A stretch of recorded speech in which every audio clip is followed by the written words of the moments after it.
चलो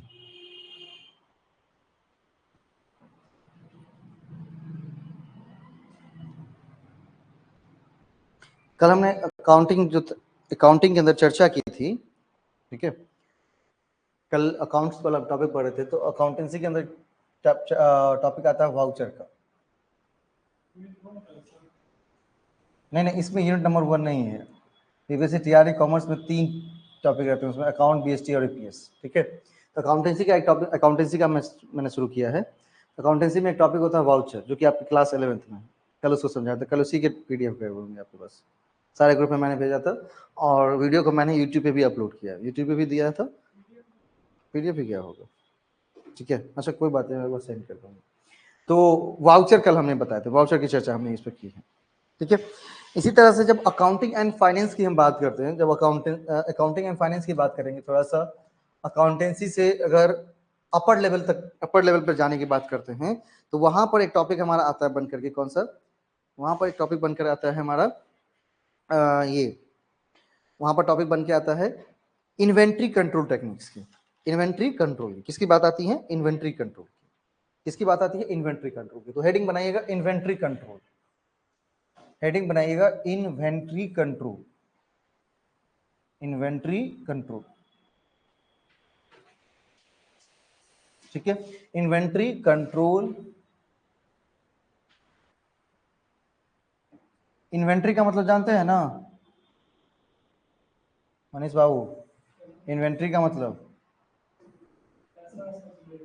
inventory control का मतलब क्या होता है? इन्वेंट्री का मतलब स्टॉक, जिसको कहते हैं ना, स्टॉक, रॉ मटेरियल जो पड़ा हुआ है, नहीं, सामान बनाने के लिए जो सामान, जो वो क्या हम करते हैं, मान लीजिए कोई प्रोडक्ट हमको बनाना है, अब जैसे पेन बनाना है तो उसके लिए प्लास्टिक यूज करेंगे, तो वो प्लास्टिक क्या हमारा इन्वेंट्री है।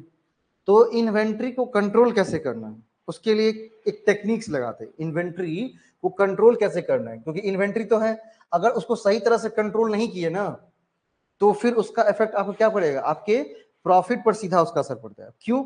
अब ध्यान समझिए। अब रॉ मटेरियल बहुत ज्यादा मंगा लिए, रॉ मटेरियल मान लीजिए हमको, आपको पता है कि जो हम सामान बना रहे हैं उसका रॉ मटेरियल हमको टावर पर मिल जाएगा, इजीली मिल जाएगा, तो क्या उस रॉ मटेरियल को ज्यादा मंगवाना चाहिए या कम मंगाना चाहिए? रिक्वायरमेंट के अकॉर्डिंग, क्योंकि अगर इजीली अवेलेबल है, जब चाहे तब मिल सकता है, तो हम क्या करेंगे? हम थोड़ा थोड़ा ही मंगाएंगे, जितना सामान का हमको, जितना इसका जरूरत है उसको मंगवाएंगे, फिर सामान बनाए फिर मंगवाएंगे।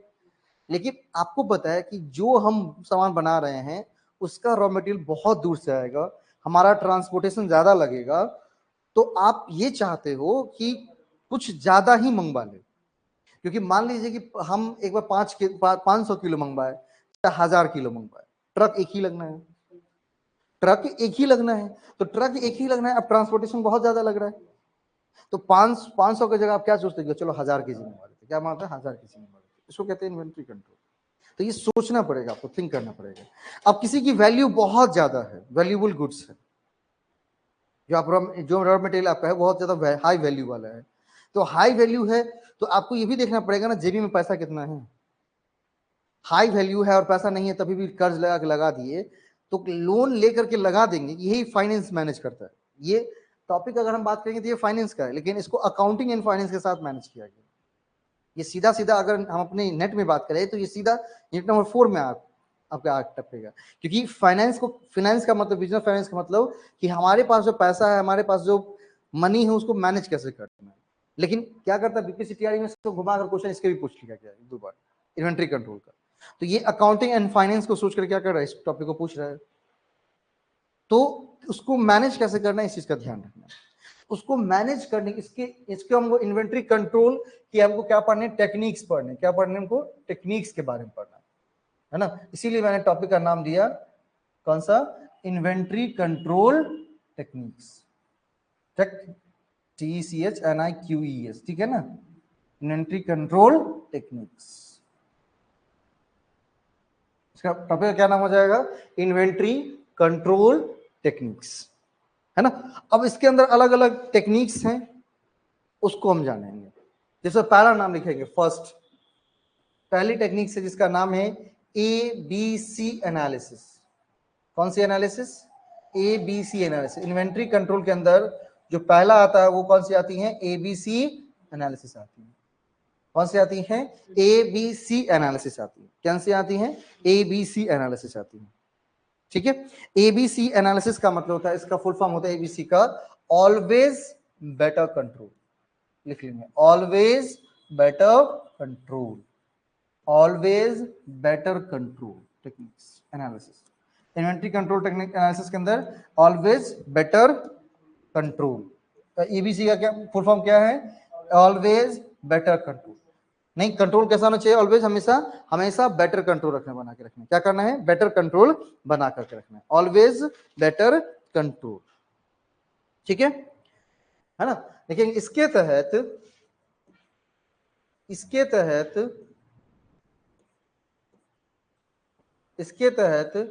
इन्वेंट्री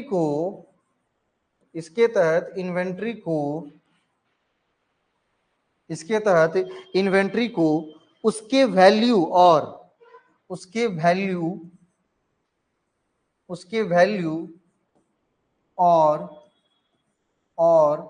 इम्पोर्टेंस बोलते हैं ना, किसी चीज का क्या महत्व है ना, उसके वैल्यू और इम्पोर्टेंस के बेस पर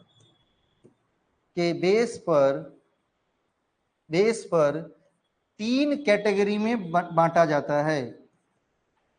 3 कैटेगरी में बांटा जाता है। क्या, कितने कैटेगरी में बांटा जाता है? 3 कैटेगरी में बांटा जाता है। किसको बांटा जाता है 3 कैटेगरी में? 3 कैटेगरी में बांटा जाता है इन्वेंट्री को। किस एनालिसिस के अंतर्गत? Always better control analysis, ABC analysis के आधार पर इन्वेंट्री को 3 कैटेगरी में बांटा जाता है। नहीं, category A, category B, category C. ठीक है, पहला कैटेगरी क्या बनेगा? इसको थोड़ा सा ऊपर करने दीजिए। पहला कैटेगरी क्या बनेगा? Category A. कैटेगरी ए में क्या लिखेंगे? कैटेगरी ए में उस इन्वेंट्री को डालते हैं जो कि बहुत ज्यादा क्या होता है? एक्सपेंसिव होता है। क्या होता है? एक्सपेंसिव चीजों को कहां पर? कैटेगरी ए में। और इसके लिए क्या चीज जरूरी है? इसका कंट्रोल बहुत एक्यूरेट के साथ होना चाहिए। एक्यूरेट कंट्रोल, इसका कंट्रोल कैसा होना चाहिए? एक्यूरेट होना चाहिए, क्योंकि बहुत ज्यादा एक्सपेंसिव है। अगर एक्यूरेट कंट्रोल नहीं किया ना तो इसका बहुत ज्यादा दुष्प्रभाव पड़ेगा आपके बिजनेस पर। ठीक है, second category, category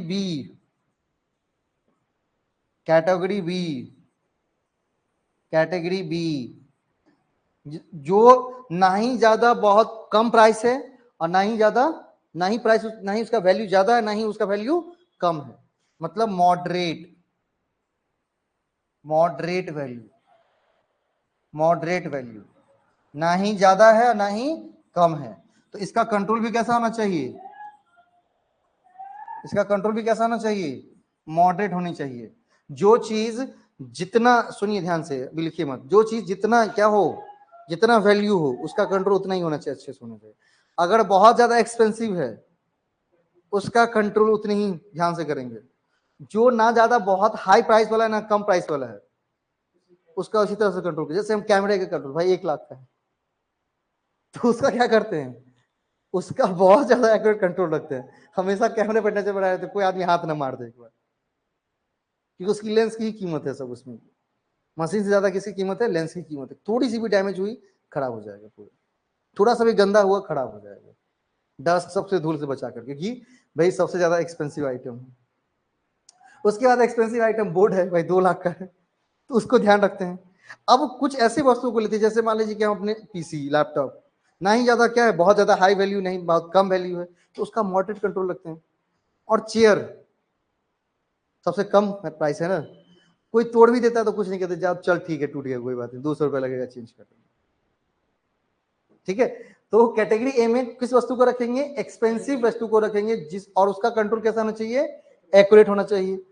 category B में मॉडरेट वैल्यू वाले इन्वेंट्री को रखा जाएगा, जिसका कंट्रोल भी कैसा होना चाहिए? मॉडरेट होना चाहिए। और कैटेगरी सी में किसको रखेंगे? अब हाई वैल्यू हो गया, मॉडरेट वैल्यू हो गया, तो किस सबको क्या हो जाएगा? Low value. तो कैटेगरी सी लिखेंगे, कैटेगरी सी लो वैल्यू, इसमें जगह ही नहीं बचा है, तो कैटेगरी सी,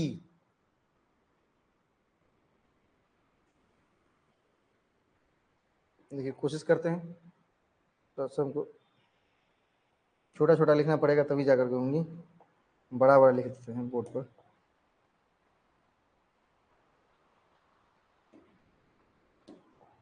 कैटेगरी सी लिखिएगा, category C low value, low value.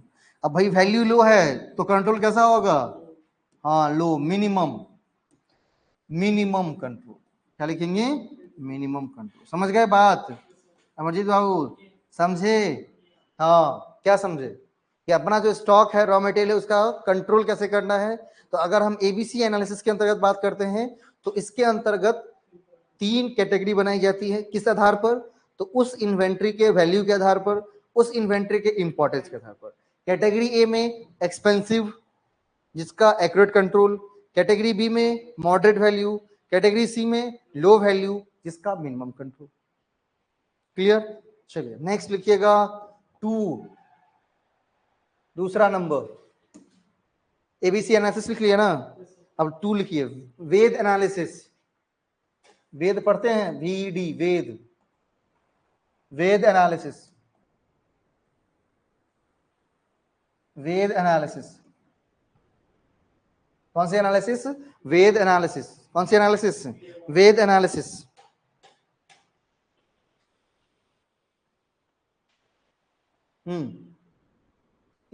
इसके तहत लिखेंगे, इसके तहत इन्वेंट्री को, इसके तहत इन्वेंट्री को वस्तु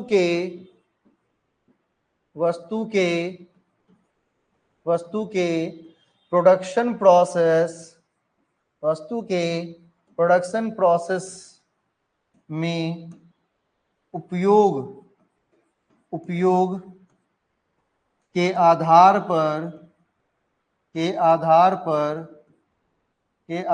पर वर्गीकृत किया जाता है। किसके आधार पर, इन्वेंट्री को वस्तु के प्रोडक्शन में उपयोग, मतलब उस इन्वेंट्री का वस्तु के प्रोडक्शन में किस तरह का उपयोग है, बहुत ज्यादा उपयोग है, कम उपयोग है, ना ही ज्यादा ना ही कम उपयोग के आधार पर वर्गीकृत किया जाता है। समझ रहे हैं बात, जा नहीं बोल रहे हैं, वर्गीकृत किया जाता है, मत क्लियर। चलिए इसमें VED क्या है, पूरा फुल फॉर्म है, लिखेंगे पहला कैटेगरी V फॉर वाइटल, बोलते हैं ना कि ये चीज बहुत ज्यादा क्या करता है, वाइटल रोल अदा करता है, क्या करता है, वाइटल रोल अदा करता है, V फॉर वाइटल। भाई इसके अंतर्गत ऐसी इन्वेंट्री को डालते हैं जो अगर नहीं है तो सीधा प्रोडक्शन प्रोसेस ही बंद हो जाएगा। जैसे इलेक्ट्रिसिटी नहीं है भाई, देश की कार्य प्रणाली ही खत्म, बंद हो जाएंगे। अब ऐसा बोर्ड लगा लिए दूसरा ऑप्शन ही नहीं है, लिख करके दिखा दे। तो वाइटल मतलब सीधा प्रोडक्शन प्रोसेस स्थगित हो जाएगा, सीधा प्रोडक्शन प्रोसेस ही क्या हो जाएगा, स्थगित, प्रोडक्शन प्रोसेस स्थगित, प्रोडक्शन प्रोसेस स्थगित, क्या जाएगा, प्रोडक्शन प्रोसेस स्थगित, प्रोडक्शन प्रोसेस ही क्या हो जाएगा, कंप्लीट स्थगित हो जाएगा। तो उसको क्या कहेंगे, वाइटल, क्या कहेंगे उसको, vital. E for essential, ESSENTIAL, essential, E for essential. देखिए प्रोडक्शन प्रोसेस तो बंद नहीं होगा, लेकिन इफिशियंसी जरूर घटेगी उससे। प्रोडक्शन प्रोसेस बंद नहीं होगा, हाँ कार्य क्षमता लेकिन जरूर घट जाएंगे, क्योंकि ये एसेंशियल है। अगर मान लीजिए कि हम क्या कर रहे हैं, हम ऑटोमेटिक मशीन से काम कर रहे थे, ऑटोमेटिक बंद हो गया तो हम मैनुअली कर रहे हैं, तो प्रोडक्शन प्रोसेस तो बंद नहीं होगी, हमारे पास ऑटोमेटिक मशीन तो है, ऑटोमेटिक मशीन बंद होने के बाद क्या है, मैनुअल मशीन तो है हमारे पास। लेकिन हमारी इफिशियंसी जरूर घटेंगी, ठीक है, क्या होंगी, एफिशिएंसी जरूर घटेंगी। तो लिखेंगे adverse effect of adverse effect on efficiency, ठीक है, कौन सी हो जाएंगी, एडवर्स इफेक्ट ऑफ इफिशियंसी, क्या हो जाएगी, एडवर्स इफेक्ट ऑफ इफिशियंसी, मतलब सीधा उसका बुरा प्रभाव किस पे पड़ेगा, एडवर्स इफेक्ट मतलब क्या होगा, बुरा प्रभाव, इफिशियंसी, EFFICIENCY, EFFICIENCY, इफिशियंसी। चलिए D number, D for desirable, D for desirable, D for desirable, नहीं, देखिए प्रोडक्शन प्रोसेस बिल्कुल इससे कोई नहीं है, लेकिन अगर वो हो तो बड़ा अच्छा होगा, कहते हैं ना सर अगर वो मशीन आपके पास हो ना तो बड़ा अच्छा होगा, नहीं है उससे कोई फर्क नहीं पड़ रहा है, लेकिन अगर होगा तो अच्छा होगा। तो इसके अंतर्गत उस इन्वेंट्री को रखते हैं, नहीं है, नहीं है, हम अपनी भाषा में लिख रहे हैं इसलिए, नहीं है कोई बात नहीं, नहीं है कोई बात नहीं, कोई बात नहीं, लेकिन अगर होगा, लेकिन होगा, लेकिन होगा तो कार्य क्षमता बढ़ जाएगी, कार्य क्षमता बढ़ जाएगी, बात समझे, कार्य क्षमता बढ़ जाएगी। इसके अंदर मतलब किसी भी, मतलब जो हमारा वेद एनालिसिस ये कहता है कि किसी इन्वेंट्री को हम क्या करते हैं, प्रोडक्शन में किस तरह यूज करते हैं, क्या करते हैं, प्रोडक्शन में किस तरह यूज करते हैं, उसका उपयोग किस तरह का है, उसके आधार पर हम क्या करते हैं, उसके आधार पर अगर इन्वेंट्री कंट्रोल करनी हो तो कौन सी टेक्निक लगाएंगे, वेद एनालिसिस। वेद एनालिसिस का मतलब V for vital, E for essential, D for desirable. भाई वाइटल मतलब अगर नहीं है सीधा प्रोडक्शन प्रोसेस कंप्लीट बंद, एसेंशियल एडवर्स इफेक्ट पड़ेगा, अगर नहीं है वो चीज तो इफिशियंसी थोड़ी घट जाएगी, बुरा प्रभाव पड़ेगा, अगर डिजायरेबल है, अगर नहीं है कोई बात नहीं, लेकिन अगर होगा तो अच्छा होगा भाई, तो कहते हैं डिजायरेबल, क्या कहते हैं उसको, डिजायरेबल, ठीक है, इस तरह से क्या करते हैं, कंट्रोल करते टेक्निक। चलिए थर्ड नंबर लिखिएगा, गोल्फ, गोल्फ नहीं खेले हुए हैं, चलिए आइए खिलाते हैं, golf analysis, golf analysis, golf analysis, कौन सा एनालिसिस, गोल्फ एनालिसिस।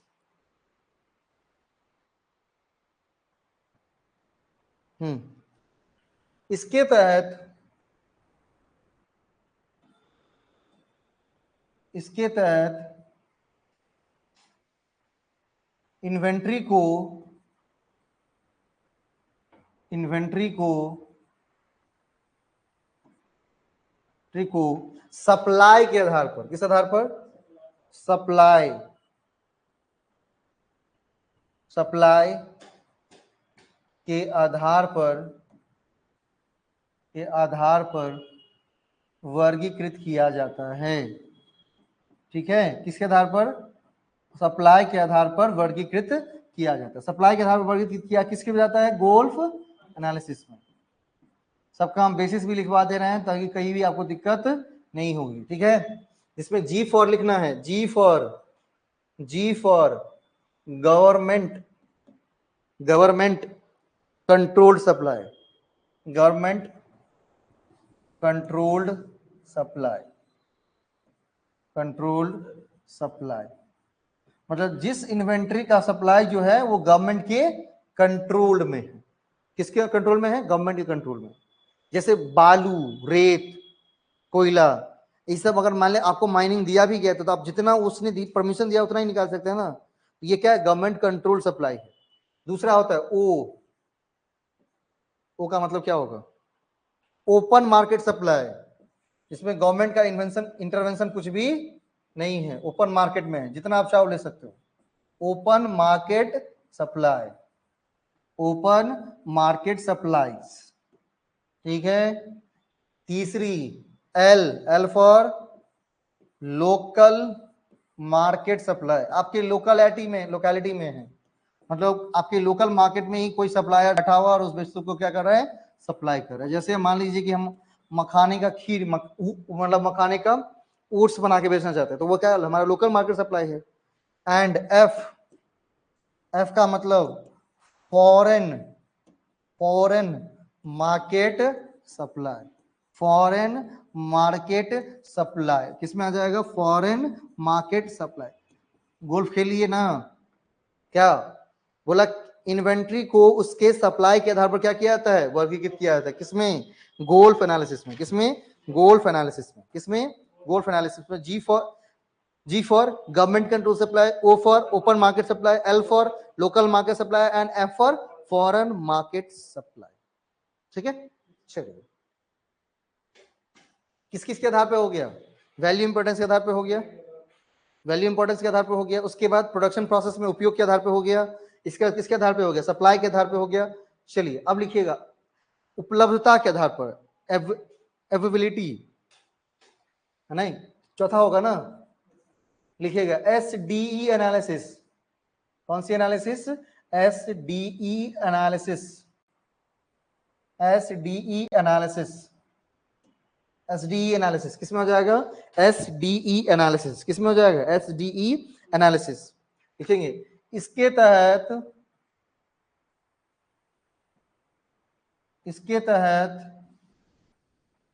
तहत इन्वेंट्री को, इसके तहत इन्वेंट्री को उपलब्धता, किस पर, उपलब्धता नहीं, उपलब्धता इंग्लिश में कह लेंगे तो क्या हो जाएगा, एबिलिटी, अवेलेबिलिटी ना, अवेलेबिलिटी, उपलब्धता TY, एबिलिटी के आधार पर वर्गीकृत किया जाता है, एबिलिटी के आधार पर क्या किया जाता है, वर्गीकृत किया जाता है, आधार पर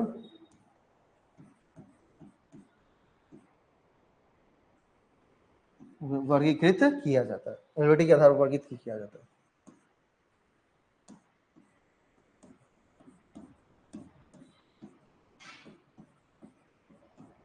ठीक है, SD एनालिसिस, इसके तहत इन्वेंट्री को उपलब्धता अवेलेबिलिटी के आधार पर वर्गीकृत किया जाता है। S फॉर स्केयर, जिसकी उपलब्धता बहुत ही क्या है, स्केयर है, बहुत कम मात्रा में है। नहीं, लिखेंगे इंपोर्टेड आइटम्स, जो हम इंपोर्ट करते हैं, क्या करते हैं, imported items, imported items, imported item को कहां डाला जाता है, स्केयर में। नहीं, जिसकी सप्लाई क्या होती है, बहुत कम होती है, तो लिखेंगे शॉर्ट सप्लाई,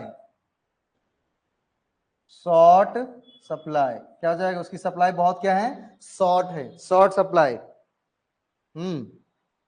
दूसरा है डिफिकल्ट, डिफिकल्ट, अब यहां पर लिख लीजिएगा बिहार का दारू बंद, नहीं, available in market, available in market, available in market, market में क्या है, अवेलेबल है, बट नहीं, बट तुरंत सप्लाई,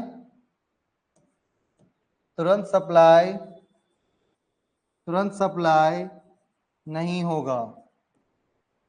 नहीं, अब आ गया ना बिहार का दारू बंद, क्या वो किस में आ जाएगा, डिफिकल्ट, SD एनालिसिस लगानी पड़ेंगे।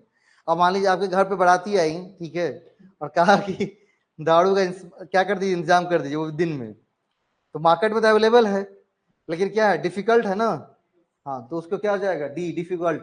कौन सा एनालिसिस लगाएंगे, SD एनालिसिस लगाना पड़ेगा वहां पर। And E for easy available, अब किसी को पुड़िया चाहिए तो इजी अवेलेबल है, जा अमरजीत नहीं बोल रहे हैं, नहीं अवेलेबल, इजी जा करके यहीं पर मिलेगा, फाड़ के सीधे मुंह में डाल देंगे। स्केयर इशूज, इंपोर्टेड आइटम्स, अब मान लीजिए कि कोई ड्रग्स ले रहा है, तो उसका क्या है, स्केयर रिसोर्स है, इंपोर्टेड आइटम्स है, बाहर से मंगाना पड़ता है। चलिए ठीक है, नेक्स्ट HML एनालिसिस लिखिएगा, पांचवा नंबर होगा ना, HML एनालिसिस लिखिएगा, HML analysis, HML analysis, HML analysis देखिए, इसके तहत इन्वेंट्री को, इसके तहत इन्वेंट्री को नहीं, पर यूनिट कॉस्ट या कॉस्ट पर यूनिट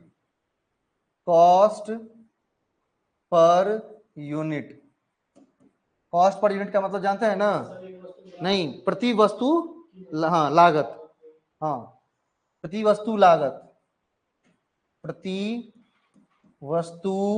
लागत।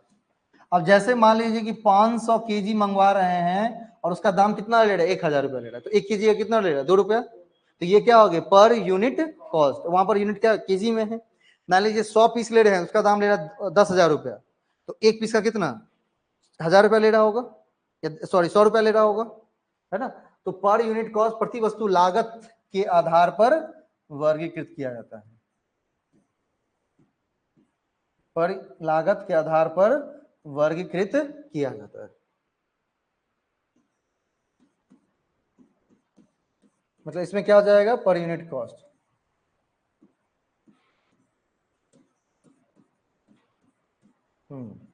देखिएगा, H फॉर हाईएस्ट, हाँ H फॉर हाईएस्ट, H का मतलब यहां पर है हाईएस्ट, H का मतलब है यहां पर हाईएस्ट, हाईएस्ट का मतलब यहां per unit cost is very high, per unit cost is high, per unit cost क्या है, बहुत ज्यादा हाई है, per unit cost is high. दूसरा M for medium, per unit cost is medium, per unit cost is medium, per unit cost क्या है उसका, medium है, मध्यम लागत वाली है, नहीं। And L for lowest, per unit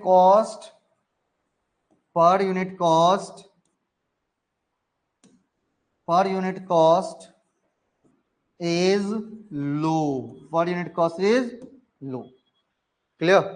HML analysis, कौन सी एनालिसिस, HML एनालिसिस में क्या हो जाएगा हमारा, पर यूनिट कॉस्ट के हिसाब से, किस हिसाब से, पर यूनिट कॉस्ट के हिसाब से HML एनालिसिस लगाते हैं। H फॉर हाईएस्ट, जिसका पर यूनिट कॉस्ट हाई होगा, M for per unit cost क्या होगा, मीडियम होगा, L for per unit cost क्या होगा, लो होगा, ठीक है।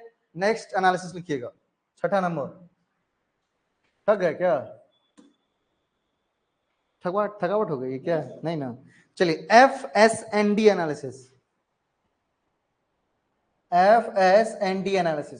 ये एनालिसिस हमने निकाली है अलग अलग जगह से। FSND एनालिसिस, FSND एनालिसिस, कौन सी एनालिसिस, FSND एनालिसिस, कौन सी एनालिसिस, FSND एनालिसिस, नहीं लिखेंगे, इसके तहत इन्वेंट्री को,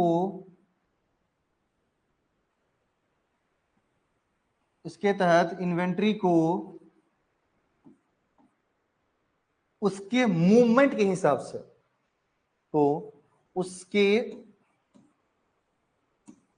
मूवमेंट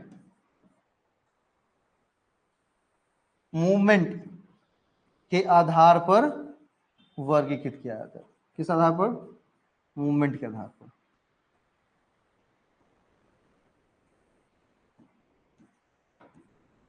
किस आधार पर, मूवमेंट के आधार पर वर्गीकृत किया जाता है ना। मूवमेंट के आधार पर क्या किया जाता है, वर्गीकृत किया जाता है। किस आधार पर, मूवमेंट के आधार पर, ठीक है।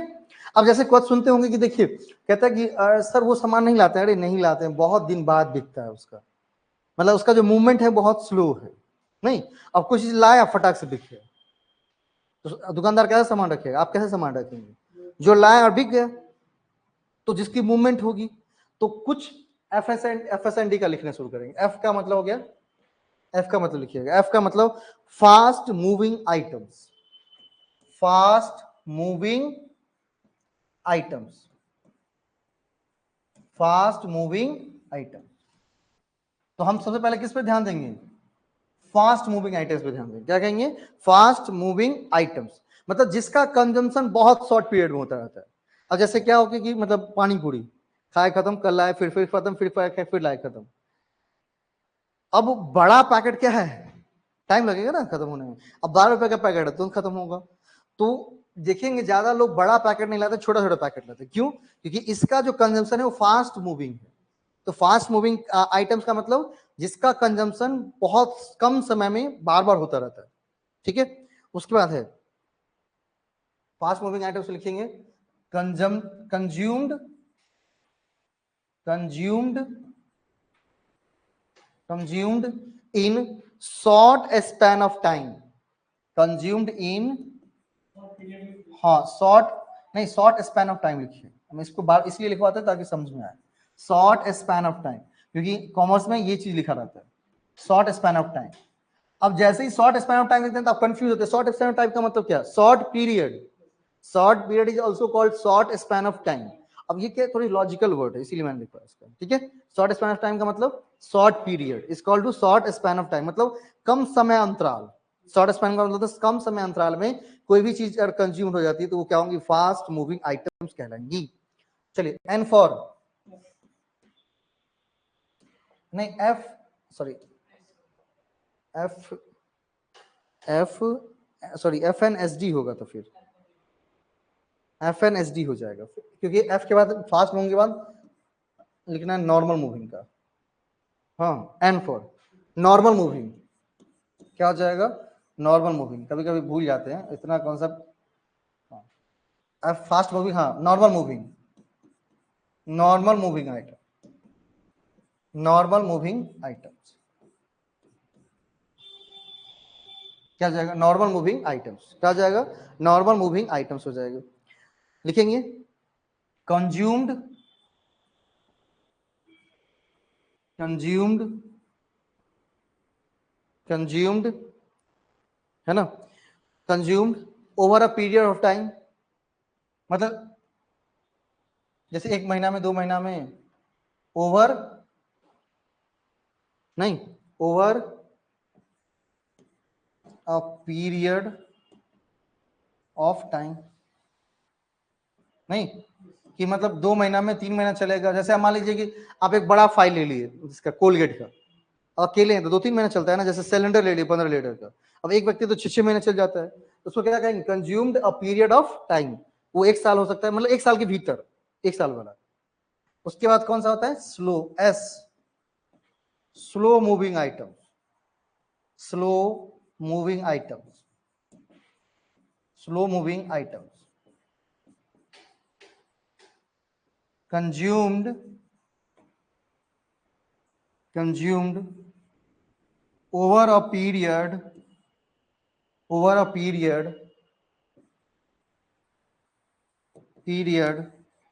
more than 1 year, more than 1 year। अगर ये मोर देन 1 ईयर है, कौन सा, स्लो मूविंग वाला, तो नॉर्मल मूविंग लिखिएगा पीरियड ऑफ टाइम, जो कि लिखिएगा less than 1 year, less than 1 year, less than 1 year, less than 1 year. अगर consumed over a period of time less than 1 year is called normal moving items. Slow moving items का मतलब जिसको हाँ 1 साल से ज्यादा लगता है कंज्यूम होने में, वो क्या आ जाएंगी, स्लो में हो जाएंगी। किसमें आ जाएंगी, स्लो में। और एक होता है डी, डी फॉर लिखिएगा dead items, D for dead items, D for dead items, D for dead items, इसको लिखिएगा डेड आइटम्स, डेड आइटम्स। जिसका कंजम्पशन बहुत ही ज्यादा समय लगेगा कंजम्पशन होने में, जिसके कंजम्पशन होने में बहुत ज्यादा समय लगेगा, is call to dead items. क्या हो जाएगी? Dead items. क्या हो जाएंगी? डेड आइटम्स, है ना।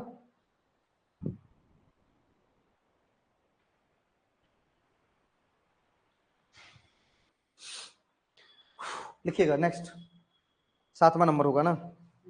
हाँ, X Y Z analysis, X Y Z analysis, नाम क्या है इसका? X Y Z analysis, X Y Z analysis, X Y Z analysis. इसके तहत इसके तहत इसके तहत इन्वेंट्री को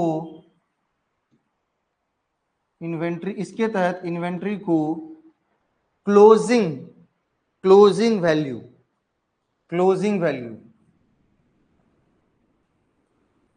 क्लोजिंग वैल्यू ओपनिंग वैल्यू नहीं, क्लोजिंग वैल्यू के आधार पर वर्गीकृत किया जाता है। अब इसको समझाते हैं क्या होता है।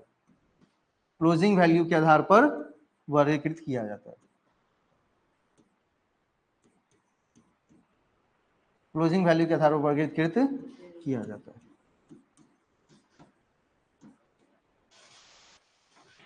ठीक है। अब क्लोजिंग वैल्यू क्या होता है? जैसे मान लीजिए कि अब उसको क्या करते हैं, लास्ट में बहुत सारा आइटम बच गया, क्या किए, लास्ट में बहुत ज्यादा आइटम बच गया। अब क्लोजिंग वैल्यू जिसमें बहुत ज्यादा इन्वेस्टमेंट की जरूरत होती है, क्या है? बहुत ज्यादा इन्वेस्टमेंट की जरूरत है। क्लोजिंग वैल्यू किसका ज्यादा होगा? जिसमें इन्वेस्टमेंट ज्यादा होगा। अब मान लीजिए कि हम इन्वेस्टमेंट, मान लीजिए हम क्या करें, गाड़ी में ज्यादा कर रहे हैं, तो जब हम क्या करेंगे, अपना बैलेंस शीट क्लोज करेंगे, तो किसकी वैल्यू ज्यादा रहेगी? बाइक की वैल्यू ज्यादा रहेगी। और अगर हमने मान लीजिए कि अगर हमने कंप्यूटर में कम अपना इन्वेस्टमेंट किया है, तो कंप्यूटर की क्लोजिंग वैल्यू क्या रहेंगी? कम रहेंगी। जब हम मान लीजिए लास्ट में डिप्रिसिएशन काटेंगे, मान लीजिए 1 लाख का बाइक है हमारे पास, तो उसमें भी 20% डिप्रिसिएशन काटे तो कितना हो गया? 80,000। और जबकि मान लीजिए कि हम इसमें अपना डेस्कटॉप में सिस्टम में हमने कितना इन्वेस्टमेंट किया? 50,000। अब यहाँ भी 20% काटेंगे तो इसका वैल्यू कितना रहेगा? 40,000। तो क्लोजिंग वैल्यू हो गया ना। तो जिसमें हाई इन्वेस्टमेंट रहेगा उसकी क्लोजिंग वैल्यू ज्यादा रहेगी, और जिसमें इन्वेस्टमेंट कम रहेगा उसकी क्लोजिंग वैल्यू कम रहेगी। लिखिएगा एक्स एक्स हाई इन्वेस्टमेंट तो हाई इन्वेस्टमेंट अगर होगा तो क्या होगा? वैल्यू क्या होगा उसका? हाई रहेगा। हाई इन्वेस्टमेंट तो हाई वैल्यू, अगर इन्वेस्टमेंट हाई है तो वैल्यू भी हाई होगा। क्लियर? वाई में लिखिएगा neither high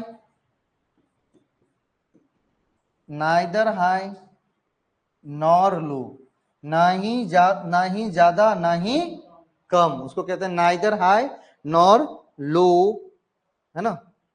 investment and value.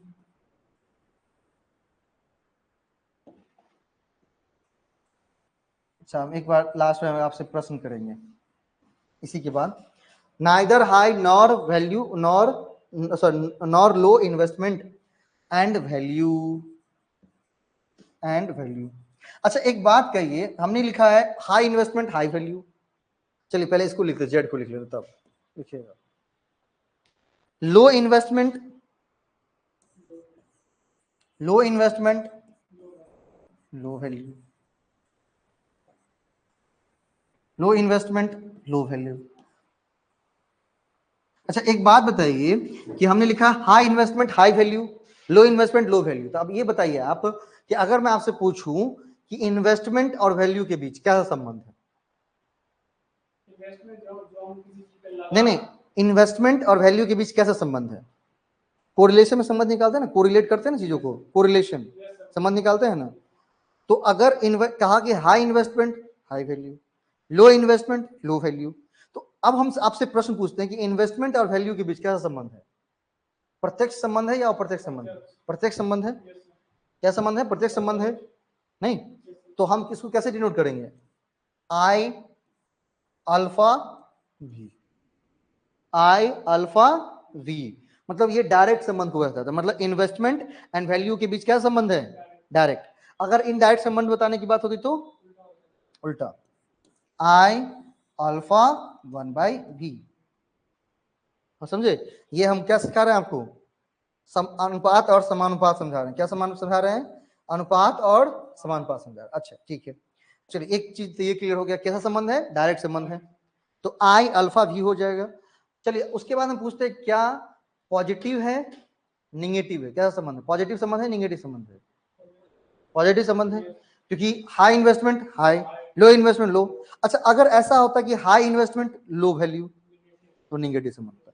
अगर एक बढ़ रहा है और दूसरा घट रहा है, एक बढ़ रहा है दूसरा घट रहा है मतलब निगेटिव।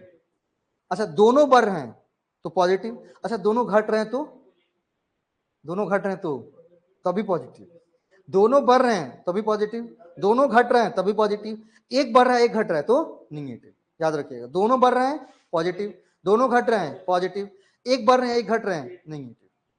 ठीक है, तो क्या हो जाएगा हमारा, लो इन्वेस्टमेंट लो वैल्यू। ये कौन सी हो जाएंगी, एक्स वाई जेड एनालिसिस। ठीक है, नेक्स्ट 8वां नंबर, और यही आपका लास्ट एनालिसिस होगा, जिसको लिखेंगे SOS analysis, SOS analysis, SOS analysis.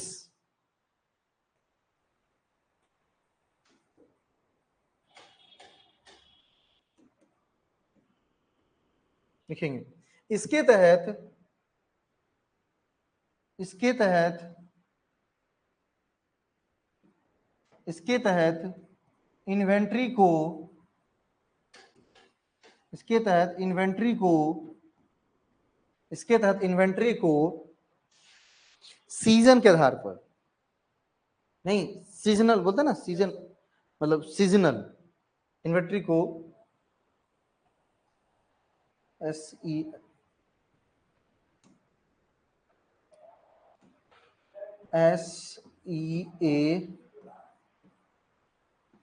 Seasonal के आधार पर वर्गीकृत किया जाता है, सीजनल के आधार पर वर्गीकृत किया जाता है।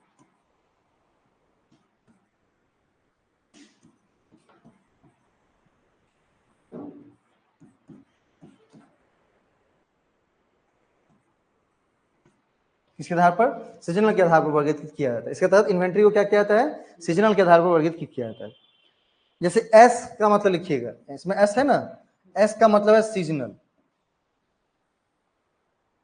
चीज। अच्छा अच्छा, आम का मौसम है और आप आम खरीदना चाहते हैं तो क्या करना पड़ेगा, आम का सीजन है और आम खरीदना चाहते हैं तो इजी टू सोर्स और प्राइस भी कम रहेगा, नहीं इजीली मिल भी जाएगा, मतलब उसका सोर्स भी इजी रहेगा, नहीं easy to source, easy to source या फाइंड, इजी टू फाइंड, हम इजीली फाइंड कर सकते हैं। और प्राइस भी क्या देना पड़ेगा, लो देना पड़ेगा ना, कम प्राइस होगा ना, and price low, and low price, and low price. जैसे उस दिन पापा को दिखाने गए थे, मम्मी बनाई थी गोभी की सब्जी, अब मुझे गोभी कितने दिया, 120 रुपए किलो, क्योंकि क्या है सीजनल नहीं है ना, फाइंड भी इजी नहीं हो सकता। अब वो बिग बाजार गई थी तो देखी तो मैंने ले ली, क्योंकि वहां पर इजीली मिल गया। ठीक है, तो इजी टू सोर्स या फाइंड एंड लो प्राइस। अब ये नहीं कि हम 100 रुपए वाला गोभी रोज खाते हैं, ऐसा नहीं है, वो एक दिन की बात थी। ऑफ सीजन, ऑफ सीजन, कौन सा ऑफ सीजन। अब कोई ऑफ सीजन बात है तो क्या हो जाएगा, हाँ difficult to find and high price, difficult, difficult to find, difficult to find and high price. Clear बात, चलिए हाई प्राइस। ठीक है, ये थी हमारी इन्वेंट्री कंट्रोल टेक्निक्स। ठीक है, इन्वेंट्री कंट्रोल टेक्निक मतलब आपके पास जो रॉ मटेरियल जो इन्वेंट्री है उसको कंट्रोल कैसे करेंगे, तो अब उसके कंट्रोल करने के लिए उसको अलग अलग बेसिस के आधार पर क्या करते हैं, पहले वर्गीकृत करते हैं। अब जैसे हमने बेसिस ले ली, कौन सी हमने बेसिस ले ली, उसकी इंपॉर्टेंस, उसकी वैल्यू ले ली, तो एबीसी एनालिसिस लगा दिया, category A, category B, category C. हमने बात कर ली किसकी, उसके प्रोडक्शन प्रोसेस में उपयोग की, तो हमने वेद एनालिसिस लगाया। हमने उसकी बात की किसकी सप्लाई की, तो हमने गोल्ड फाइनेंसिस लगाया। हमने उसकी बात की अवेलेबिलिटी की, उपलब्धता की, तो हमने क्या लगाया, एसडी एनालिसिस लगाया। हमने उसकी बात की क्या पर यूनिट कॉस्ट की, तो हमने एचएमएल एनालिसिस लगाया। हमने उसकी बात की मूवमेंट की, तो हमने क्या लगाया, एफएनएसडी एनालिसिस लगाया। हमने बात की किसकी, उसके क्लोजिंग वैल्यू की, तो इन्वेस्टमेंट की तरह के तहत हमने उसको बांटा। एंड हमने लास्ट में बात की सीजनल और ऑफ सीजन की बात की, जिसमें लिखा सीजनल एंड ऑफ सीजनल, जिसको कहते हैं एसओएस एनालिसिस। तो जो मान लीजिए कोई सीजन में है, उस इन्वेंट्री, वो इन्वेंट्री आपको चाहिए, जैसे आम का जूस पीना है या आपको आम को जूस बना के बेचना है, तो अगर सीजन है तो लो प्राइस से मिल जाएगा, अगर नहीं है तो हाई प्राइस मिलेगा। क्लियर? चलिए, ये थी हमारी इन्वेंट्री कंट्रोल टेक्निक्स। इसका मैं पीडीएफ भेज देता हूँ, शेयर कर देता हूँ। और कल मैंने वाउचर पढ़ाया था, वाउचर वाला जरूर याद रखिएगा, क्योंकि उसमें दो चीजें अपने पास में पूछी थी, एक थी कैश मेमो और एक थी रिसीट। अच्छा, अगर आपको कहा जाए कि आपको उधार माल खरीदना या बेचना है, तो आप इनवॉइस यूज करोगे या कैश मेमो यूज करोगे? उधार माल खरीदना या बेचने के लिए, मान लीजिए आप उधार माल बेच रहे हैं, तो खरीद भी तो उधार रहा होगा ना, कैश मेमो या इनवॉइस? इनवॉइस। और अगर मान लीजिए नगद नारायण खरीद रहे हैं, कैश मेमो। अच्छा, नगद का मतलब क्या होता है? क्या चेक के द्वारा भुगतान नगद कहलाएगा या नहीं? चेक के द्वारा भुगतान नगद कहलाएगा कि नहीं? यस। चेक के द्वारा भुगतान, क्रेडिट कार्ड के द्वारा भुगतान, यूपीआई के द्वारा भुगतान या कैश में किया गया भुगतान, सभी भुगतान नगद माने जाते हैं। ठीक है। अच्छा, कैश रिसीट कब इस्तेमाल होती है? कैश रिसीट, रिसीट वैसे लिखा जाता है रिसिप्ट, लेकिन पढ़ा जाता है रिसीट। तो मान लीजिए हमने किसी को क्या उधार माल बेचा है, तो उससे जो कैश रिसीव्ड होगा, कैश पेमेंट के लिए, तो कैश रिसीप्ट, कैश नहीं, दोनों चीजों के लिए कैश रिसीट क्या मिलेगा, किसी से हमें भुगतान प्राप्त हुआ तो कैश रिसीप्ट। ठीक है, कैश रिसीप्ट। पेइंग स्लिप है उसमें, उसको एक बार जरूर पढ़िएगा। ठीक है, पेइंग स्लिप वाउचर कितने प्रकार के होते हैं, 11th का टॉपिक है अपना इंपॉर्टेंट। हाँ, भेज देते हैं शायद, वीडियो तो शायद भेजे होंगे। हाँ, वीडियो भेजे हुए सर, पीडीएफ नहीं चला गया। अच्छा ठीक, उसको भेज देता हूँ। ठीक है, चलिए मिलते हैं कल। कल आपका कॉमर्स वाला का 7 सवा 7 से, ठीक है, तो उसमें आप जाइएगा। बाकी 9 बजे से पेपर 1 का रहेगा, एंड उसके बाद 10:30 बजे से इसका 7:30 नहीं, 7 जी।